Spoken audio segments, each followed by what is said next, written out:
মাধ্যকৰ্ষণ কি? তো আজিৰ ভিডিঅ'টোত এইটো ফেক্টৰ কথা কম। সকলো বন্ধু বান্ধৱীক আমাৰ ইউটিউব চেনেললৈ স্বাগতম জনাইছো। তো মাধ্যকৰ্ষণ কি? মাধ্যকৰ্ষণ শব্দটো লেটিন শব্দৰ মাধ্যকৰ্ষণৰ পৰা আহিছে, যাৰ অৰ্থ হৈছে ওজন।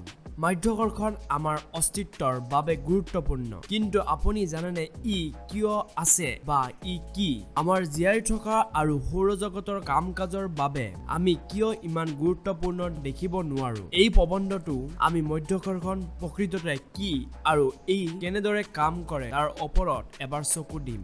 মাধ্যকৰ্ষণ কি আৰু ই কি কৰে? আমি সকলোৱে জানো যে মাধ্যকৰ্ষণ বিদ্যমান আৰু ই আমাক মাটিত ৰাখে। মাধ্যকৰ্ষণ হৈছে এক শক্তি যি বস্তুবোৰক নিজৰ ফালে টানি আনে। মাধ্যকৰ্ষণ শব্দটো লেটিন শব্দ মাধ্যকৰ্ষণৰ পৰা আহিছে, যাৰ অৰ্থ হৈছে ওজন। পৃথিৱীত মাধ্যকৰ্ষণে বস্তুবোৰক ওজন দিয়ে, আনহাতে চন্দ্ৰত মাধ্যকৰ্ষণে পৃথিৱীৰ জোৱাৰ নিয়ন্ত্ৰণ কৰে। সমগ্ৰ সৌৰজগতত মাধ্যকৰ্ষণৰ বিভিন্ন ভূমিকা থাকিব পাৰে। এইবোৰে কাৰণ যে সকলো গ্ৰহৰ সূৰ্যৰ চাৰিওফালে কক্ষপথত থাকে। ইয়াত পৃথিৱীত মাধ্যকৰ্ষণ হৈছে বস্তুবোৰ পেলাই দিয়াৰ কাৰণ। যেনে যেতিয়া আপুনি জঁপিয়াই পৰে, আমি পৃথিৱীত উভতি যাওঁ। তো আজিৰ ভিডিঅ'টোৰ এইটোৱে ফেক্ট আছিল। যদি ভিডিঅ'টো ভাল লাগিল তেন্তে লাইক কৰিব আৰু শ্বেয়াৰ কৰিব আৰু চেনেলটো ছাবস্ক্ৰাইব কৰিব নাপাহৰিব।